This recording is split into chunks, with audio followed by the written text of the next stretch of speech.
Andrew Wade a rétrogradé son 18 roues, alors que l'horizon de Portland apparaissait à l'horizon après 14 jours sur la route. Son corps avait besoin d'une douche et de son propre lit. Le taxi sentait le café et la restauration rapide, vestige du hall à 3000 milles de Floride. Il se frotta les yeux fatigués et attrapa son téléphone en envoyant à Bren un rapide SMS à la maison dans 30 heures et aucune réponse. Il n'est pas inhabituel ces jours-ci qu'il guide l'énorme véhicule à travers des rues familières jusqu'à ce qu'il atteigne le chantier.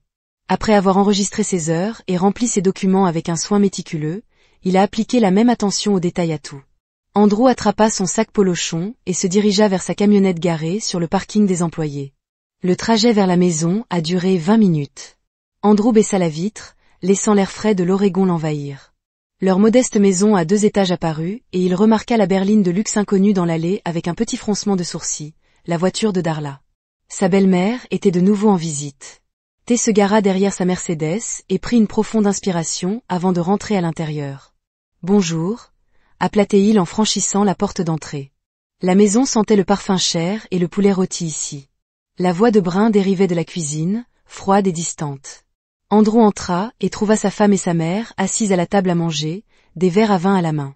Le dîner était posé sur le comptoir, découvert et froid. « Vous êtes en retard », dit Brin, sans prendre la peine de supporter trafic. Répondit Andrew en posant son sac. Il fit un signe de tête polie à Darla. « Bonjour, Darla. » Darla Holloway le reconnut à peine avec un mince sourire. « Andrew, comment vas-tu » La façon dont elle disait en conduisant donnait l'impression qu'il ramassait les ordures pour gagner sa vie. Répondit-il simplement en se lavant les mains devant l'évier de la cuisine. Son alliance tintait contre le robinet, une simple bande de titane que Brin avait essayé d'améliorer à plusieurs reprises. Il avait refusé. C'était la bague avec laquelle ils avaient échangé leurs vœux et il ne voyait aucune raison de la remplacer par quelque chose de plus flashy. Brin me parlait justement de la vente aux enchères caritatives de la semaine prochaine. Darla dit en faisant tournoyer son vin, les Preston seront là. Le fils de Richard vient de devenir associé chez Callaway et Hughes. Andrew hocha la tête, sachant exactement ce que c'était, une autre tentative pour rappeler à Brin qu'elle aurait pu mieux se marier. Il se servit une assiette de poulet froid et de légumes. C'est un dîner à $500, ajoutait Brin en le regardant manger debout. Je nous ai acheté des billets. Andrew fit une pause à mi-morsure. Je serai à Denver la semaine prochaine. Le contrat MC Daniel, rappelez-vous que le visage de Bean s'est durci. Vous pouvez reprogrammer. C'est important. Alors, gardez nos clients ? Andrew a répondu uniformément. Je ne leur demande pas de reprogrammer lorsque vous avez des vernissages de galeries ou des collectes de fonds. Ce n'est pas la même chose. Intervint Darla. Ces événements établissent des liens. Andrew, des liens qui pourraient vous aider à améliorer votre situation. Andrew regarda directement sa belle-mère. Ma situation est très bien, Darla. Il remarqua que le téléphone de Brin s'allumait sur la table. Elle le retourna rapidement, mais pas avant qu'il ne remarque le nom sur l'écran. Nolan, ton entraîneur, je t'envoie un texto à 20h, demanda-t-il avec désinvolture aux yeux de Brin plissés. Il ajuste mon emploi du temps pour demain. Bien sûr, dit Andrew en finissant son dîner et en rinçant l'assiette. Je vais me doucher. Alors qu'il quittait la cuisine, il entendit la voix feutrée de Darla. Comment supportez-vous ces mains, si rugueuses et calleuses ? On dirait qu'il répare des moteurs pour gagner sa vie. La réponse de Brin fut calme mais claire. Parfois, je me demande pourquoi j'épouse maman. La mâchoire d'Andrew se serra, mais il continua de marcher. Il avait entendu pire. Le détective de l'eau chaude sur les muscles fatigués d'Andrew, alors qu'il rejoue les 5 dernières années de l'esprit de son mariage. Ils avaient rencontré Bren Holloway lors d'une foire communautaire où son église organisait une collecte de nourriture. Andrew coordonnait les dons lorsqu'elle l'a approché, avec une petite contribution et un sourire éclatant. Elle était belle, confiante, bien habillée et articulée. Elle semblait fascinée par son approche non-sens de la vie. « Tu es différent », lui dit-elle lors de leur 3e rendez-vous, sans essayer d'impressionner qui que ce soit. « J'aime ça. » Ce qu'elle voulait vraiment dire, Andrew s'est rendu compte plus tard, c'est qu'elle le voyait comme un projet, un diamant brut qu'elle pouvait polir et présenter à son cercle social comme sa création. Elle n'avait pas négocié son authenticité obstinée. Après leur mariage, Brin avait tenté de le convaincre de rejoindre la société d'investissement de son père. Laissez le secteur du camionnage derrière vous.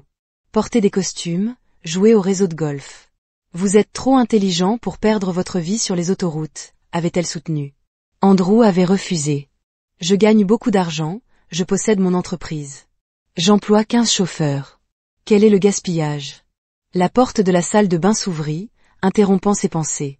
Bean se tenait là, appuyée contre le cadre de la porte. Maman est partie, dit-elle. Andrew a fermé l'eau et a attrapé une serviette. Bien, est-ce que tu dois la contrarier à chaque fois que je lui dis bonjour et au revoir? Ce n'est guère contrariant. Brun croisa les bras. Vous savez ce que je veux dire. Vous pourriez faire plus d'efforts. Andrew sortit de la douche en enroulant la serviette autour de sa taille, comme elle le fait avec moi. Elle veut juste ce qu'il y a de mieux pour moi, et ce n'est pas moi, n'est-ce pas? Andrew la dépassa et se dirigea vers la chambre. Bryn le suivit. Ce n'est pas ce que j'ai dit, mais c'est ce que vous pensez.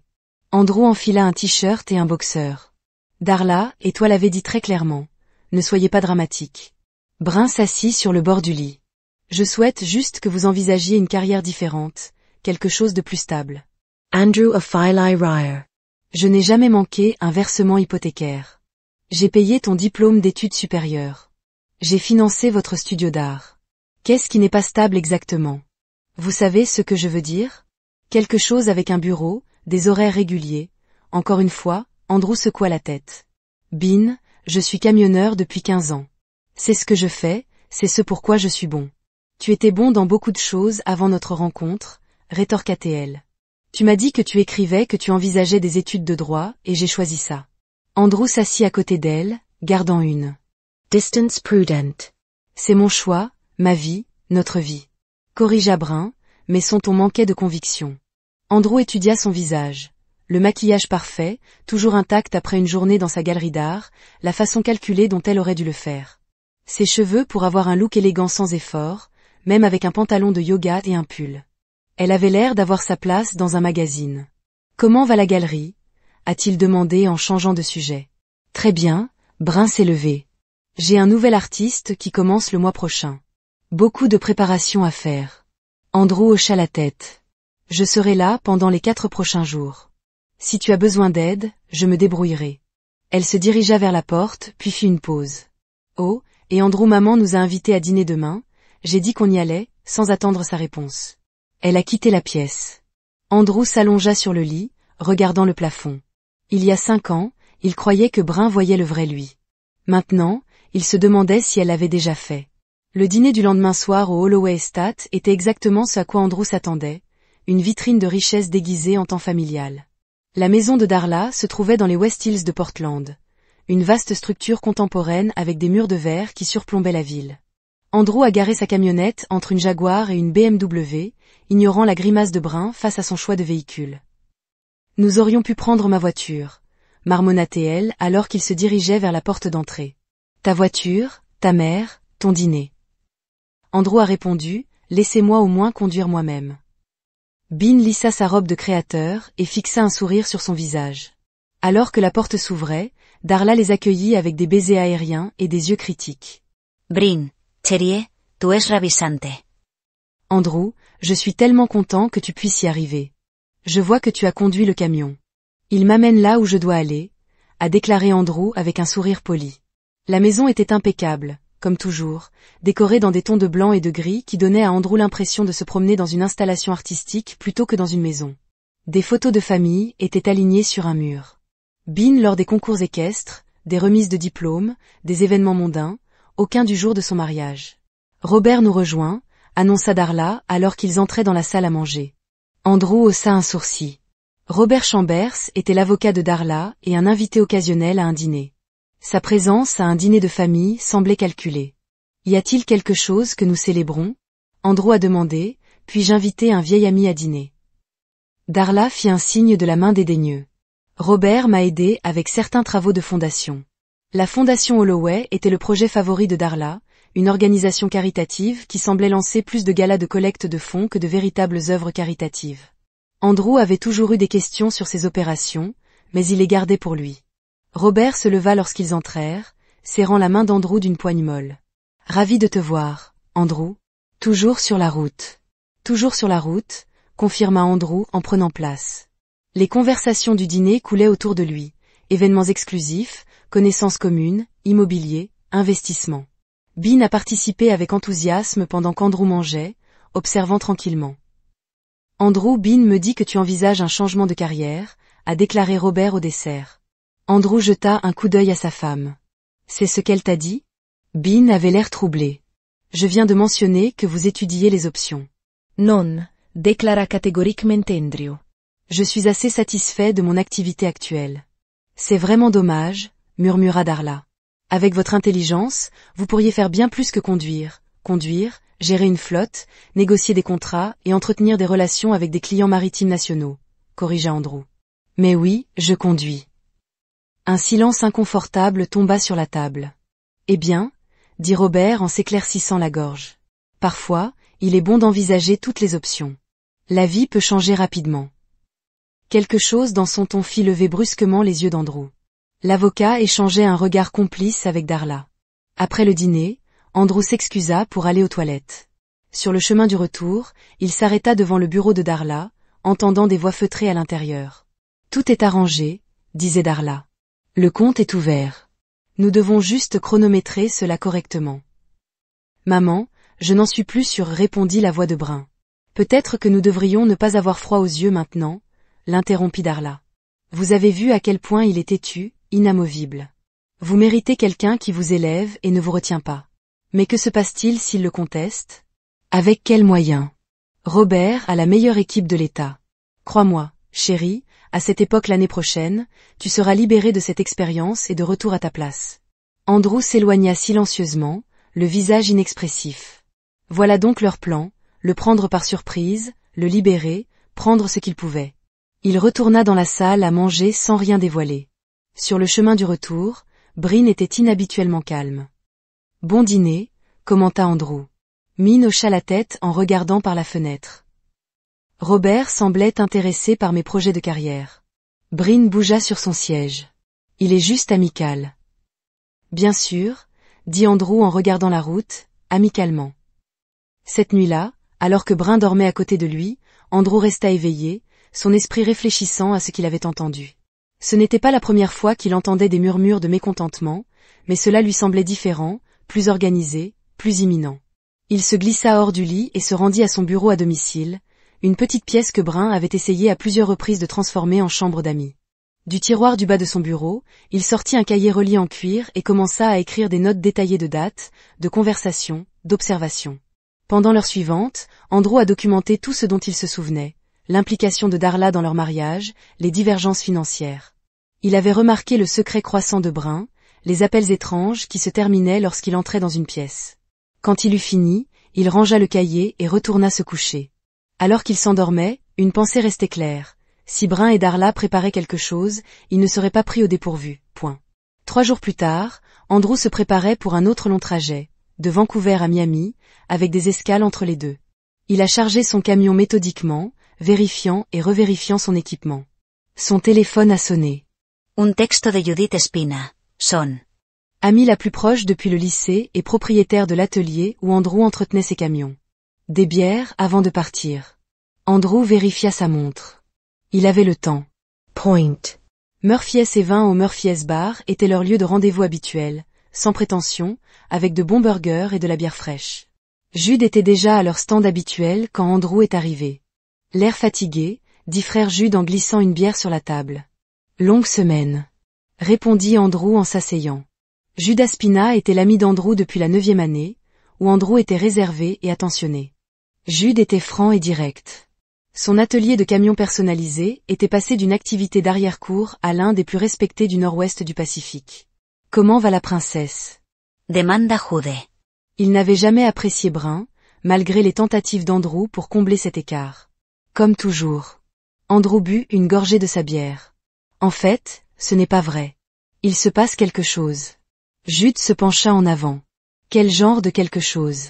Andrew hésita, puis expliqua ce qu'il avait entendu chez Darla, Dot. L'expression de Jude s'assombrit. Il vous piège, mec, il prévoit de vous nettoyer, on dirait. Et tu es juste quoi? Tu vas à Miami comme si de rien n'était? Andrew haussa les épaules. Que puis-je faire d'autre? La confronter, l'appeler, et puis qu'est-ce qu'elle nie? On devient plus prudent, et je perds tout avantage que je pourrais avoir. Jude étudia son ami. Vous avez déjà un plan, n'y travaillez-vous pas? Andrew a pris un autre verre. Vous vous souvenez de votre cousin Miguel, celui qui est devenu avocat? Ouais, le droit des sociétés ou quelque chose comme ça. Je pense qu'il serait prêt à me parler en toute confidentialité. Jude hocha lentement la tête. Bien sûr, il me le doit après avoir reconstruit sa Camaro au prix coûtant. Bien, Andrew a fini sa bière. J'aurais peut-être besoin de conseils professionnels. Tu penses que c'est si grave? Je pense qu'Andrew a dit prudemment que Bryn ne réalise pas avec qui elle a épousé. Au cours des 2 mois suivants, Andrew a remarqué que les changements s'accéléraient. Bryn est devenu plus critique, trouvant à redire sur tout, de ses vêtements à ses manières à table. Darla lui rendait visite plus fréquemment, toujours avec des commentaires pointus sur les lacunes d'Andrew. Dans les conversations secrètes de l'appel, qui se terminaient brusquement lorsqu'il approchait de point. Un soir, revenant tôt d'une livraison locale, Andrew trouva Bryn au téléphone dans leur chambre. « Je ne peux pas parler maintenant », dit-elle rapidement, mettant fin à l'appel dès qu'elle le vit. « Qui était-ce » demanda Andrew en posant ses clés. « Juste des affaires de galerie. » Bryn répondit trop vite. « À 21h, R ne respecte pas les heures de bureau, Andrew. » Elle s'est levée. « Pourquoi es-tu à la maison déjà fini plus tôt ?» dit-il. En regardant son visage attendant quelqu'un d'autre, l'expression de Bryn se durcit. « Qu'est-ce que ça veut dire ? À vous de me dire. Si vous avez quelque chose à dire, dites-le simplement. » Andrew s'appuya contre le cadre de la porte. « Je pense que tu as une liaison. » L'accusation restait en suspens entre eux. Le visage de Bryn rougit puis pâlit. « Comment oses-tu » murmura-t-elle. « Est-ce que je me trompe ?» Au lieu de répondre, Bryn passa à l'offensive. « C'est riche, venant de vous, parti pendant des semaines à la fois, séjournant dans un motel à travers le pays. Qui sait ce que tu fais sur la route ?» Andrew n'a pas mordu à l'hameçon. « Je conduis, bin. » Je dors, je conduis à nouveau. Je t'appelle tous les soirs, et je suis juste censé croire que les hommes comme toi, les hommes comme moi? La voix d'Andrew resta calme. Qu'est-ce que ça veut dire exactement? Bin hésita puis se ressaisit. Vous savez quoi? Je n'ai pas cette conversation. Vous voulez m'accuser sur la base de rien? Très bien, dormez dans la chambre d'amis.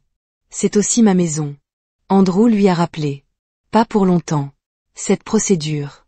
Ma cliente a été financièrement dépendante de son mari tout au long de leur mariage et a besoin d'un soutien immédiat. Le juge Martinez a hoché la tête et un intimé, Miguel Rose Miguel Espina, représentant Andrew Wade. Votre honneur, nous pouvons tester à la fois la qualification du mariage et la demande d'aide d'urgence. La juge regarda par-dessus ses lunettes. Très bien, Miss Holloway a pesé. Veuillez vous rapprocher du stand. Bryn se dirigea vers la barre des témoins, l'image d'une détresse élégante dans une robe bleu marine conservatrice. Après avoir prêté serment, elle s'est ressaisie avec une vulnérabilité éprouvée. Whitfield a commencé son interrogatoire, Madame Holloway a pesé, pouvez-vous décrire votre mariage? À l'intimé, nous sommes mariés depuis 5 ans, a répondu Bryn, sa voix douce mais claire. Au début, c'était bien. Je pensais qu'Andrew avait du potentiel, mais avec le temps, il est devenu de plus en plus distant. Son travail l'emportait pendant des semaines, me laissant seule pour gérer notre foyer et nos obligations sociales. Et comment cela vous a-t-il affecté? Bryn s'essuya les yeux avec un mouchoir. Je me sentais abandon, Isol. Andrew a refusé d'envisager une carrière plus appropriée, malgré les liens de ma famille. Il préférait vivre dans un motel et des relais routiers plutôt que de construire une vie convenable avec moi. De son siège, Andrew regardait sa performance avec détachement. C'était exactement ce à quoi il s'attendait. Monsieur Wade a-t-il subvenu financièrement aux besoins de votre foyer? Whitfield a continue. Vous payez les factures, concéda Bryn, mais il contrôlait toutes nos finances. J'ai dû demander de l'argent pour les produits de première nécessité. C'était humiliant. Andrew haussa un sourcil, mais resta silencieux. Miguel a pris note. Et pourquoi recherchez-vous une aide d'urgence? J'ai dû emménager avec ma mère. Je n'ai pas de revenus indépendants. La galerie où je travaille est à but non lucratif. J'y suis bénévole. Andrew le sait, mais il a gelé nos comptes communs. Pas d'autres questions, a conclu votre honneur Whitfield. Le juge Martinez se tourna vers Miguel. Contre-interrogatoire. Monsieur Espina, Miguel s'est approché du stand. Madame Holloway Wade, vous avez déclaré que vous étiez bénévole dans une galerie d'art. Est-ce exact? Oui, le West Side Mode Art Collective. Je suis le conservateur. Et qui a fondé cette galerie? Bryn bougea légèrement. Ma mère l'a créée dans le cadre de l'action communautaire de la Fondation Holloway. Je vois, et qui siège au conseil d'administration de la Fondation Holloway? Ma mère est la présidente. Je fais office de secrétaire et la Fondation ne vous paie rien pour vos services. C'est un poste bénévole, a insisté Brun. Miguel hocha la tête en consultant ses notes. Madame Holloway a pesé. Avez-vous obtenu une maîtrise pendant votre mariage avec mon client? Oui, aux Beaux-Arts. Et qui a payé ce diplôme? Bryn hesita. Andrew a contribué à mon éducation. Oui, cotisé ou payé en totalité. Les frais de scolarité s'élevaient à 63 000 $ sur 2 ans. Exact, environ oui. Et avez-vous tenu un compte courant à la First National Bank pendant votre mariage? Bean parut confus par ce changement. Oui, avec un solde mensuel moyen de combien? Je ne me souviens pas exactement. Miguel a remis un document au juge et à Whitfield, votre honneur.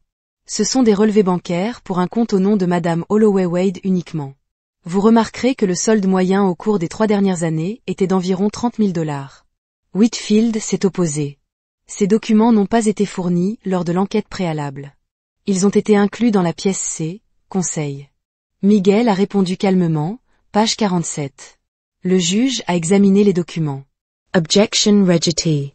Le témoin répondra. Bean avait l'air troublé. C'est mon compte personnel avec 30 000 $ dedans. Miguel a précisé.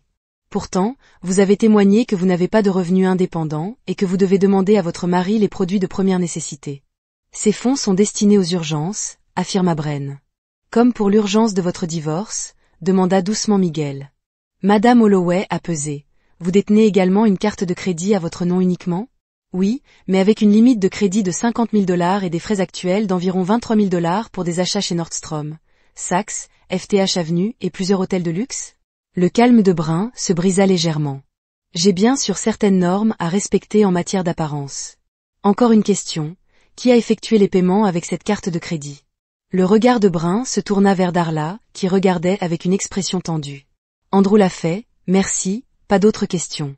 Alors que Brun retournait à sa place, Andrew la remarqua chuchoter furieusement à Whitfield, qui semblait de plus en plus inquiet. Le juge se tourna vers la table d'Andrew. Monsieur Wade, veuillez vous rapprocher du stand. Andrew apprit serment.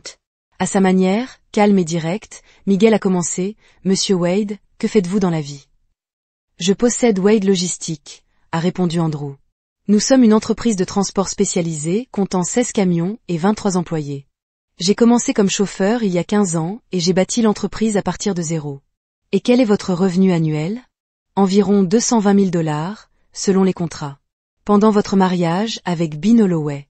Wade, comment sont gérées les finances? Andrew se pencha légèrement en avant. Nous tenions des comptes conjoints pour les dépenses et les investissements des ménages. Bryn a également tenu ses comptes personnels, que j'ai financés mensuellement avec 5 000 $ pour ses dépenses discrétionnaires.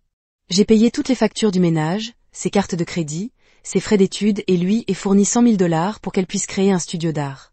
Avez-vous déjà refusé à Madame Holloway Wade l'accès aux fonds? Jamais. Elle avait un accès complet à nos comptes conjoints et à ses propres fonds séparés. Miguel a hoché la tête, Monsieur Wade. Madame Holloway Wade vous a décrit comme vivant dans des motels et des relais routiers. Pourriez-vous répondre à cela? Je suis sur la route environ 180 jours par an. Andrew a expliqué. Mon entreprise se spécialise dans les expéditions de grande valeur et urgentes, qui nécessitent une manipulation par un propriétaire opérateur. Lorsque je conduis, je séjourne dans des logements réservés à l'avance le long d'itinéraires établis. C'est une routine professionnelle, pas un choix de vie. Et lorsque vous ne conduisez pas, je suis à la maison pour gérer l'entreprise et entretenir notre foyer. Miguel s'est approché avec un document. Votre honneur, j'aimerais que cela soit versé en preuve. Qu'est-ce qu'un conseiller? Le juge Martinez a demandé un accord postnuptial signé par les deux parties il y a 3 ans. De l'autre côté de la salle d'audience, Andrew a vu le visage de Brun perdre ses couleurs. Whitfield sait.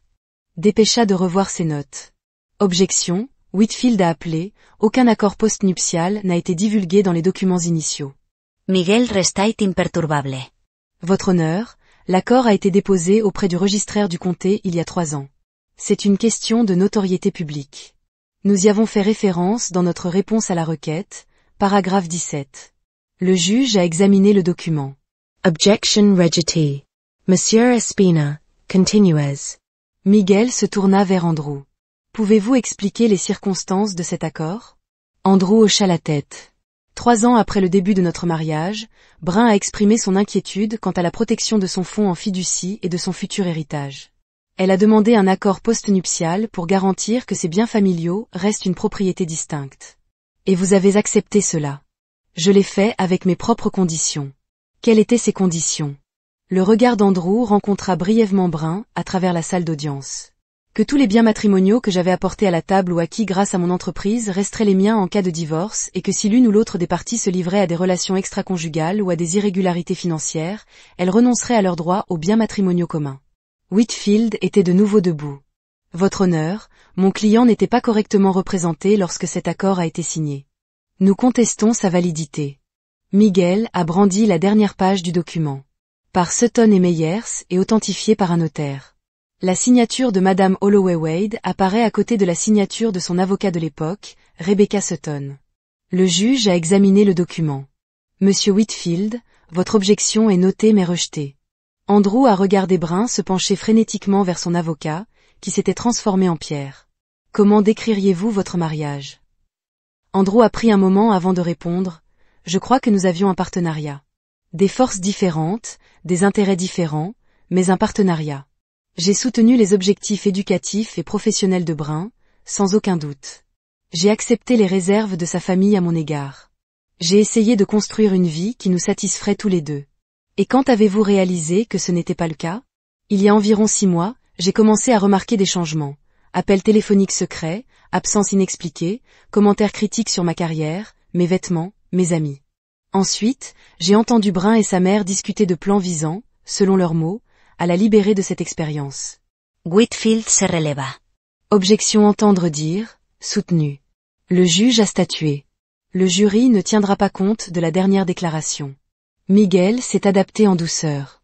Monsieur Wade, pensez-vous que votre femme a été fidèle pendant votre mariage? Bryn visiblement tendu. Non. Andrew dit fermement, je ne le fais pas. Et quelle est la base de cette croyance? L'expression d'Andrew est restée neutre. Des enregistrements téléphoniques montrant des centaines d'appels et de SMS vers un numéro appartenant à Nolan Fizet, son entraîneur personnel, souvent tard le soir ou lorsque j'étais sur la route.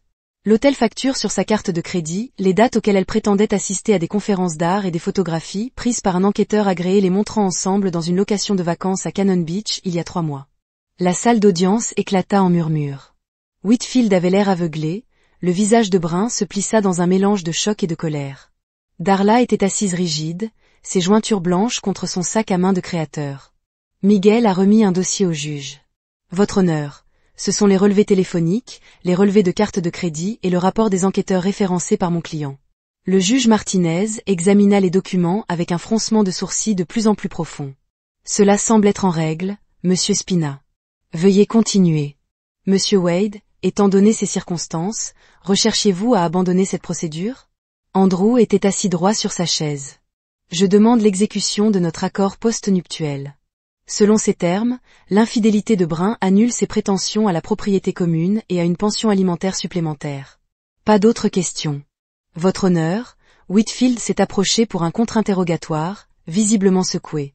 Monsieur Wade, vous voyagez beaucoup pour le travail, n'est-ce pas? Oui. Et pendant ces absences prolongées, qui pourrait vérifier où vous vous trouvez ou quelles sont vos activités? Andrew a immédiatement compris où cela nous menait.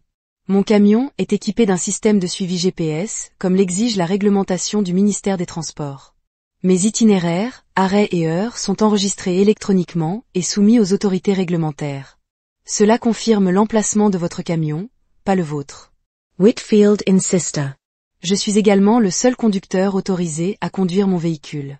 Andrew a répondu, et j'ai installé un système de caméras de cabine l'année dernière à des fins de sécurité. Les images sont stockées sur un serveur sécurisé. Whitfield a interrompu le regroupement. Vous avez évoqué cet accord post-nuptial. N'est-il pas pratique qu'il contienne des clauses qui vous sont si favorables dans la situation actuelle? Les clauses s'appliquent également aux deux parties. Andrew a souligné que je serais soumis aux mêmes sanctions pour infidélité ou mauvaise conduite financière. Et vous vous attendez à ce que le tribunal le croie. Vous avez suggéré ces clauses spécifiques il y a 3 ans, en anticipant en quelque sorte la situation actuelle. Andrew croisa son regard fixement. Je les ai suggérées parce que je crois aux conséquences des engagements non respectés. Monsieur Whitfield, je n'avais rien prévu. J'ai simplement établi des limites. Whitfield a essayé une autre approche. N'est-il pas vrai que vous étiez mécontent de la richesse familiale et du statut social de Madame Holloway Wade? Non, je respectais son passé, mais je ne voulais pas prétendre être quelqu'un que je ne suis pas. Pourtant, vous avez systématiquement refusé les opportunités d'avancement social ou professionnel grâce aux relations familiales. Je préfère réussir selon mes propres mérites. Andrew a répondu simplement, frustré. Whitfield a de nouveau changé de tactique. Parlons de votre preuve d'infidélité présumée. Vous avez engagé un détective privé pour suivre votre femme après avoir trouvé des preuves substantielles suggérant une liaison. Oui, certains pourraient qualifier cela de comportement invasif et contrôlant. Andrew ne broncha pas. Certains pourraient qualifier le fait d'avoir une liaison d'intrusive et de contrôler également le comportement. Quelques rires retentirent depuis la galerie. La juge tapota légèrement son marteau. Pas d'autres questions. Whitfield conclut brusquement. Le juge Martinez a demandé une suspension d'1 heure pendant que les gens sortaient de la salle d'audience. Andrew est resté assis à regarder Brun blotti avec son avocat et sa mère. L'expression de Darla était tonitruante, ses gestes vifs, alors qu'elle réprimandait Whitfield à voix basse. « Tu as bien fait, » dit doucement Miguel. Il ne s'attendait à rien de tout cela. « Ils m'ont sous-estimé, » a répondu Andrew. « Ils l'ont toujours fait. » Pendant la récréation, Andrew est sorti pour prendre l'air. Il trouva un coin tranquille des marches du palais de justice et prit un moment pour rassembler ses pensées. La matinée s'était déroulée comme prévu, mais il savait que la vraie bataille était encore à venir, Andrew. Il se tourna pour trouver Brun debout à quelques mètres. Elle avait enlevé sa veste de costume et il remarqua que ses mains tremblaient légèrement. « Que veux-tu, Brun ?» Elle regarda autour d'elle pour s'assurer qu'il n'était pas entendu. « Nous devons parler. Cela ne doit pas nécessairement devenir moche. C'est déjà moche. » fit remarquer Andrew. « Tu as rendu les choses moches quand tu as décidé de me tromper et d'essayer ensuite de prendre tout ce que j'ai construit. Ce n'était pas comme ça. » protesta-t-elle faiblement. « Alors, comment c'était? Explique-moi. » Son ton n'était pas colérique. En fait, Brun hésita. « J'étais malheureux. Tu étais parti tout le temps. Nous voulions des choses différentes. Alors tu aurais dû demander le divorce honnêtement, directement. Au lieu de cela, toi et Darla avez comploté dans mon dos. Vous avez menti, vous avez triché, vous avez essayé de m'humilier. Maman peut être convaincante. » Andrew secoua la tête. « Ne blâmez pas Darla. Vous êtes un adulte, Brun. Vous avez fait vos choix. Et alors? Maintenant, vous m'embarrassez devant le tribunal, ruine ma réputation. C'est ce que tu veux? » « Ce que je voulais, c'était une femme qui m'a respectée, » a déclaré Andrew tranquillement. « Mais nous avons dépassé ça.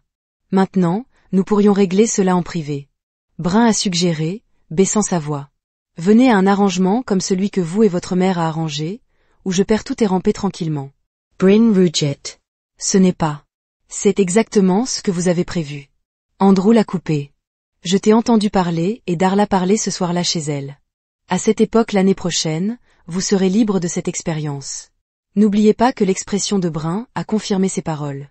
Voici ce qui va se passer. » Andrew a continué calmement. « Nous retournons dans cette salle d'audience, le juge examinera notre accord post-nuptial et toutes les preuves, puis vous repartirez avec exactement ce que vous avez apporté à ce mariage ou en fiducie, vos relations familiales et votre faux sentiment de supériorité. Vous ne pouvez pas faire ça. » Brun chuchota. « Je l'ai déjà fait. » Andrew a vérifié sa montre. « La récréation est presque terminée. Vous voudrez peut-être réparer votre maquillage avant de revenir. Les apparences vous importent, rappelez-vous. » Il passa devant elle vers les portes du palais de justice. Derrière lui, il entendit son étouffé sanglotant, mais il ne s'est pas retourné. Lorsque le tribunal a repris, le juge Martinez s'est adressé aux deux parties. « Après avoir examiné les preuves présentées, je trouve l'accord post-nuptial valide et exécutable. Monsieur Whitfield, avez-vous des témoins supplémentaires? Whitfield a tenu votre honneur. Nous aimerions appeler Darla Holloway. » Darla s'est approchée du stand élégant et composé dans un costume coûteux. Après avoir été assermentée, elle s'est assise avec une posture parfaite, les mains se sont pliées sur ses genoux. Mademoiselle Holloway Whitfield a commencé. Pouvez-vous décrire vos observations du mariage de votre fille avec Monsieur Wade? La voix de Darla était cultivée et précise. Dès le début, j'avais des inquiétudes. Andrew n'a jamais semblé intéressé à s'intégrer dans notre cercle familial ou social. Il a maintenu cette identité blue-collar malgré des possibilités d'avancement. Et comment cela a-t-il affecté votre fille? Bean a essayé très fort de faire fonctionner le mariage. Darla a déclaré que sa sympathie pour sa fille est évidente. Elle a soutenu son entreprise de camionnage, a toléré ses absences prolongées, l'a même défendu lorsque des amis ont remis en question son choix de mari. Avez-vous été témoin d'un comportement de contrôle pour Monsieur Wade? Darla hocha gravement. Il a insisté pour gérer leurs finances. Il a refusé d'assister à d'importants événements sociaux et caritatifs. Il a isolé Brin de son groupe de pères naturels en maintenant un style de vie sous son éducation. Andrew le regarda passivement. Darla était bonne, sincère, inquiet, faisant attention de ne pas survivre à sa main. Merci, mademoiselle Holloway, Whitfield. Conclu. Pas d'autres questions. Miguel s'est approché pour le contre-interrogatoire. Mademoiselle Holloway, à quelle fréquence avez-vous rendu visite à votre fille et Monsieur Wade à leur domicile régulièrement? Chaque semaine lorsque cela est possible. Et lors de ces visites avez-vous observé que Monsieur Wade était verbalement ou physiquement abusif envers votre fille? Darla hésita, pas dans un sens conventionnel. Non, l'avez-vous déjà vu l'empêcher de dépenser de l'argent, de voir des amis ou de poursuivre ses intérêts? Il était plus subtil sous son contrôle. Veuillez répondre directement à la question. Miguel pressé. Avez-vous déjà témoin Monsieur Wade empêchant votre fille de dépenser de l'argent, de voir des amis ou de poursuivre ses intérêts? Non, Darla a admis à contre-cœur. Miguel hocha la tête. Mademoiselle Holloway, vous êtes le président de la fondation Holloway, n'est-ce pas? Darla avait l'air surpris du changement de direction. Oui, depuis 15 ans maintenant, et cette fondation reçoit bien sur le statut d'organisation fiscale en tant qu'organisation caritative. Pourriez-vous expliquer la relation de la fondation avec la logistique du chemin vert? La façade composée de Darla s'est légèrement craquée. Je ne sais pas à quoi vous faites référence. Miguel lui a remis un document. Il s'agit d'un formulaire IRS 990 déposé par la fondation Holloway il y a 3 ans. Il montre des paiements d'environ 450 000 $ à la logistique de la voie verte pour les services de transport. Oui, ils ont aidé à la distribution des biens de bienfaisance.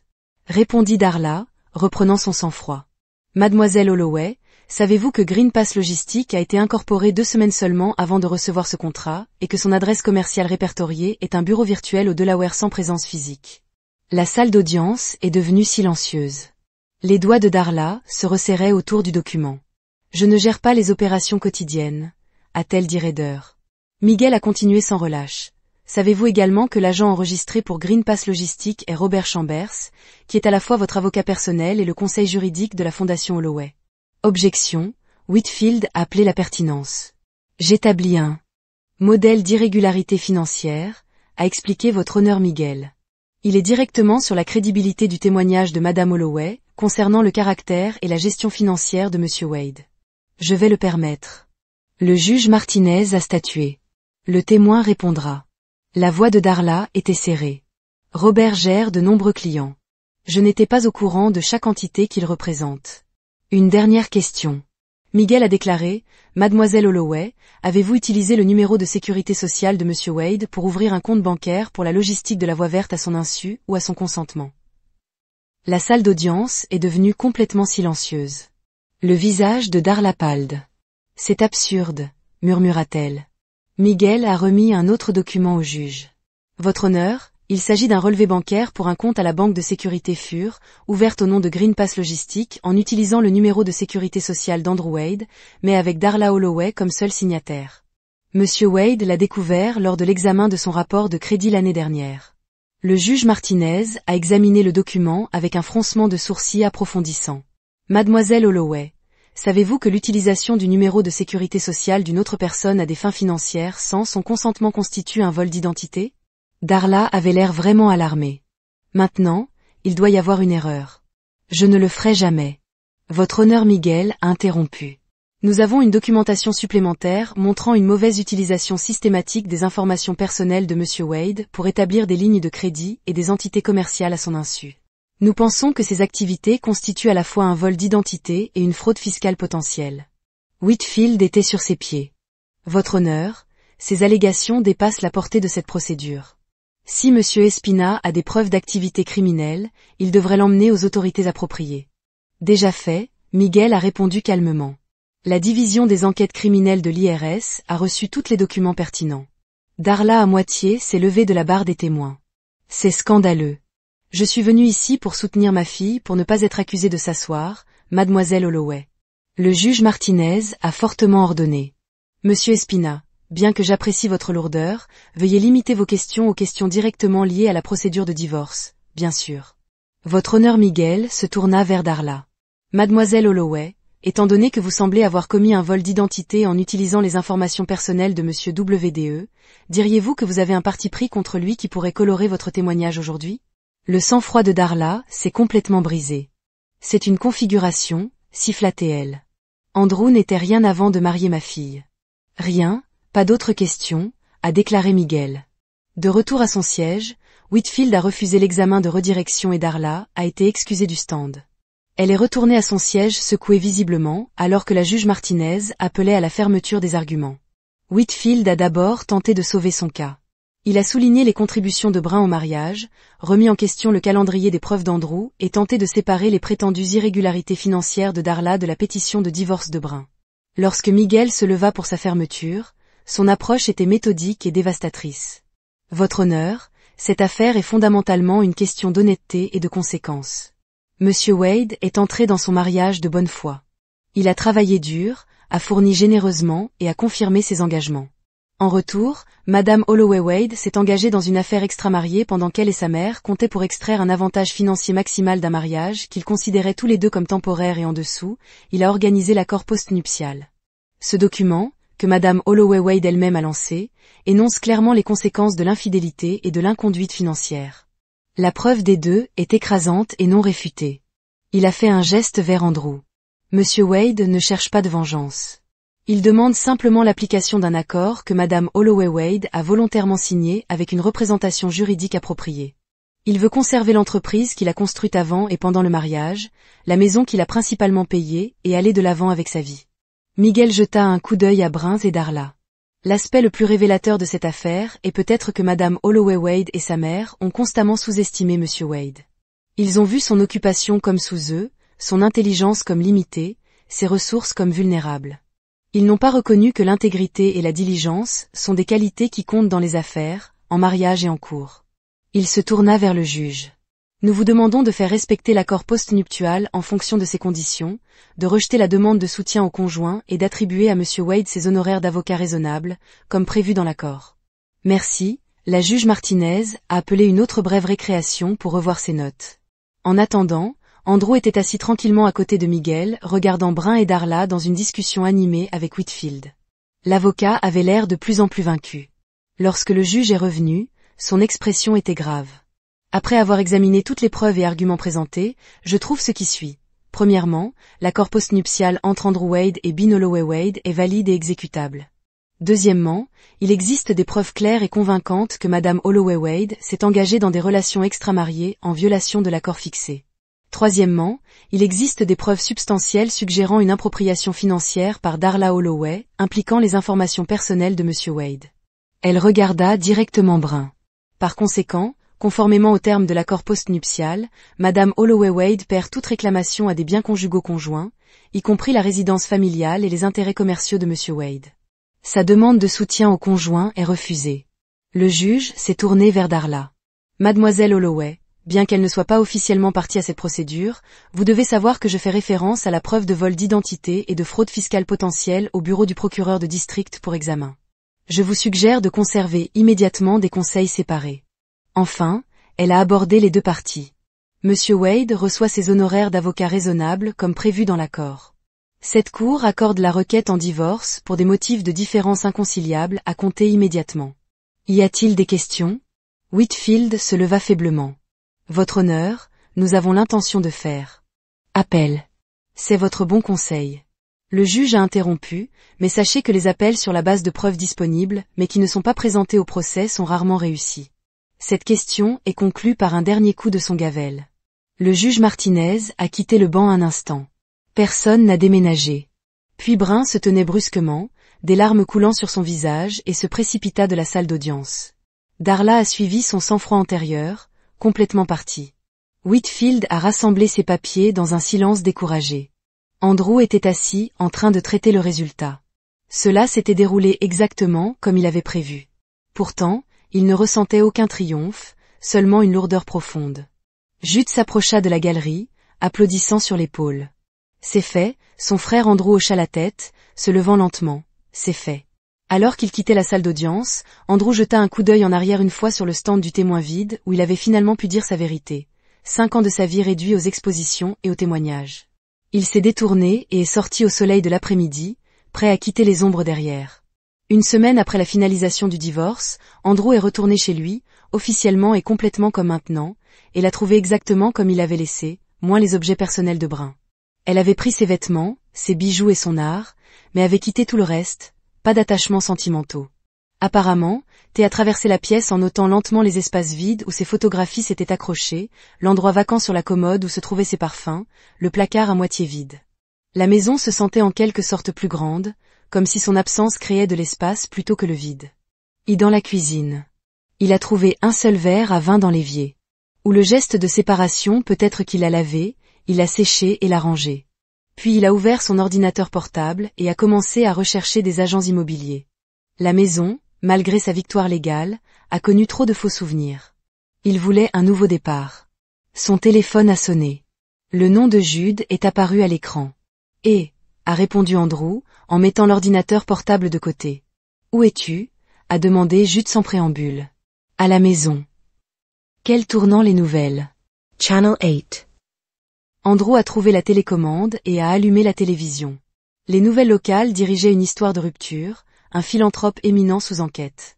La caméra a montré que les agents fédéraux supprimaient des boîtes de documents du manoir de Darla. Un journaliste se tenait au premier plan en expliquant que la fondation Holloway faisait l'objet d'une enquête pour la fraude fiscale, le vol d'identité et le détournement des fonds caritatifs. Saint, Mamona Andrew. Ça va mieux. Jude a déclaré. Continuez à regarder la scène, coupée dans une brève déclaration d'un porte-parole de l'IRS. Cette enquête a commencé avec des preuves suggérant un abus systématique du statut d'empiètement de fiscalité d'une organisation de bienfaisance, y compris la création de sociétés écrans pour détourner des fonds pour un usage personnel. Saviez-vous que cela venait? A demandé Andrew au téléphone. Miguel a mentionné que l'IRS était sérieux au sujet de leur enquête, mais je ne m'attendais pas lancement Darla sous le bus pour sauver. Arrivé sur son propre point d'horaire. 3 jours plus tard, Andrew a repris la route, le poids familier du camion sous lui, l'autoroute ouverte s'étendant. C'est là qu'il avait toujours trouvé la clarté. Son premier arrêt était la boutique de Jude, où un groupe d'hommes a été rassemblé autour d'un moteur partiellement démantelé. Jude l'a repéré et l'a agité. Andrew, rencontrez l'équipage, a-t-il dit, faisant un geste vers les hommes, d'anciens marines essayant de comprendre leur prochain déménagement. Andrew serra la main avec chacun d'eux, Jim, Marcus, Dwayne et Tony. Leurs poignets étaient fermes, leurs yeux évaluants mais respectueux. Jude dit, vous exécutez une opération de camionnage. Jim a déclaré, bon argent dans ce descend. Andrew a répondu, mieux si vous possédez le camion, le travail acharné, les longues heures, mais vous êtes votre propre patron sur la route. Ces gars-là ont besoin de quelque chose de stable, a expliqué Jude. La transition vers la vie civile n'a pas été facile. Andrew a étudié les hommes plus attentivement, notant leur posture disciplinée, leur attention aux détails alors qu'ils travaillaient sur le moteur. Il a reconnu quelque chose en eux, un sens de l'objectif, en cherchant la direction. Avez-vous déjà considéré une carrière dans la logistique? Il a demandé plus tard sur Coffee dans le bureau de Jude, Andrew a souligné son idée, un programme de mentorat. Nous prenons des anciens combattants, les formons, les aidons à obtenir leur licence commerciale, peut-être éventuellement les aider à acheter leur propre plateforme. Jude se pencha en arrière sur sa chaise. C'est un grand engagement. Et le temps maintenant, a déclaré Andrew. Et l'entreprise est suffisamment stable pour se développer. Qu'est-ce qui a amené cela? Andrew a considéré la question. J'ai passé 5 ans avec quelqu'un qui n'a vu aucune valeur dans ce que je fais. Il est peut-être temps de montrer aux autres les opportunités que l'on a trouvées. Et cela n'a rien à voir avec le besoin de quelque chose de positif après tout ce qui s'est passé, a demandé Jude sciemment. Andrew sourit légèrement. Peut-être ça aussi. Au cours du mois suivant, Andrew a développé un programme officiel. Il s'est associé à une organisation d'anciens combattants, a obtenu un financement préliminaire et mis en place un calendrier de formation pour les anciens combattants, y compris les hommes qu'il a rencontrés dans la boutique de Jude signé en tant que premier participant qu'il a également vendu la maison, a acheté un endroit plus petit plus près de son siège social et a repris ses itinéraires réguliers. Le rythme de la route était thérapeutique, des kilomètres d'asphalte se déroulant sous ses roues, changeant de paysage, solitude sans solitude. Il a entendu parler de Brin de temps en temps. Elle avait déménagé à Seattle, pris position dans une autre galerie. Aucune mention de Nolan, son entraîneur. Les problèmes juridiques de Darla ont continué de monter alors que les enquêteurs ont révélé plus d'irrégularités dans les finances de la fondation. Andrew a suivi la nouvelle avec un intérêt détaché, comme regarder une tempête passer sur des collines lointaines. Leur vie ne s'est plus recoupée de la sienne jusqu'à 6 mois plus tard, lorsqu'il s'est envolé pour Miami pour une conférence d'affaires. L'aéroport international de Portland était bondé. Ce matin-là, Andrew a vérifié son sac, s'est frayé un chemin à travers la sécurité et s'est dirigé vers sa porte. Alors qu'il passait un comptoir de location de voitures de luxe, il jeta un coup d'œil et se figea. Brun se tenait derrière le comptoir, ses cheveux tirés en une simple queue de cheval. Portant la chemise uniforme de l'entreprise, elle aidait un client. Son sourire professionnel mais tendu. Elle avait l'air plus mince, plus âgée. D'une manière ou d'une autre, malgré le maquillage soigneusement appliqué, Andrew aurait pu passer inaperçu, aurait pu faire semblant de ne pas la voir. Au lieu de cela, il s'arrêta, attendant qu'elle termine avec le client. Quand elle leva les yeux et le voit, son expression a parcouru le choc, l'embarras et la démission. « Andrew », dit-elle tranquillement. Brun, il hocha la tête, notant l'absence de ses vêtements et bijoux de créateur. « Travailler ici maintenant », se redressa-t-elle, un éclair de sa vieille fierté referme. « Oui, car les actifs de la fondation étaient gelés, j'ai dû faire quelques ajustements. » Je vois un silence maladroit s'étirer entre eux. « Darla ?» a-t-il finalement demandé. « En résidence surveillée, en attendant le procès ?» Brin a répondu, sa voix serrée. Les frais juridiques l'ont presque failli. Andrew hocha la tête et Nolan, un sourire amer traversa le visage de Brun, parti. Il s'avère qu'il était plus intéressé par le nom du couloir qu'à moi. Je suis désolé d'entendre cela, a déclaré Andrew, se surprenant avec sa sincérité. Brun a étudié son visage. Êtes-vous vraiment? Personne ne mérite d'être utilisé, Bac, pas même vous. Elle tressaillit légèrement à ces mots. Je suppose que j'ai eu ça à venir. Un autre client s'est approché du comptoir, les économisant de la conversation supplémentaire. Je devrais y aller, dit Andrew, faisant un geste vers les portes. Prends soin de toi. Alors qu'il se tourna pour partir, Brin l'appelait. Andrew, il regarda en arrière. Tu as l'air bien, dit-elle heureuse. Andrew le considérait. Je suis. Il a réalisé bonne chance, Brun. Il est parti conscient de ses yeux le suivant. Il n'a pas regardé en arrière. Dans l'avion, Andrew a réfléchi à la rencontre. Brin était tombé loin de son perchoir privilégié, mais semblait en quelque sorte plus réel maintenant que pendant leur mariage. La façade s'était fissurée, révélant la personne en dessous, viciée et en difficulté humaine. Il ne ressentait aucune satisfaction dans sa chute, seulement une certitude calme qu'il avait échappé à quelque chose de toxique. La vie qu'elle et Darla avaient prévue pour lui, contrôlée, diminuée, finalement rejetée, n'était plus une menace. Alors que l'avion décollait, Andrew a regardé Portland disparaître sous les nuages. New Horizon a attendu, les opportunités commerciales, le programme de mentorat vétéran, peut-être éventuellement une relation basée sur le respect mutuel plutôt que sur le calcul social. Il avait eu raison ce jour-là devant le tribunal, Brun et Darla l'avaient toujours sous-estimé. Ils n'avaient vu que les mains de surface, des bottes usées, un travail blue-collar, et ont tout manqué sous son intelligence, sa patience, sa capacité à observer et à apprendre, sa réticence à être l'expérience de quiconque. Le taxi de camion que Brin s'était moqué alors que sa maison mobile était en effet devenue un centre de commandement pour la justice, un endroit où, mile de solitary mile, il a documenté la vérité et s'est préparé au calcul qui finirait par arriver. Andrew se pencha en arrière sur son siège, fermant les yeux tandis que l'avion se plaquait au-dessus des nuages. Les petits caractères avaient, après tout, dans les contrats, dans les mariages, dans la vie, qu'il n'avait pas simplement survécu à la trahison. Il l'a enterré sous la dignité des asphaltes et un contrat à verrouillage. Maintenant, il s'éloignait de leur épave et reconstruisait son avenir, un mile à la fois.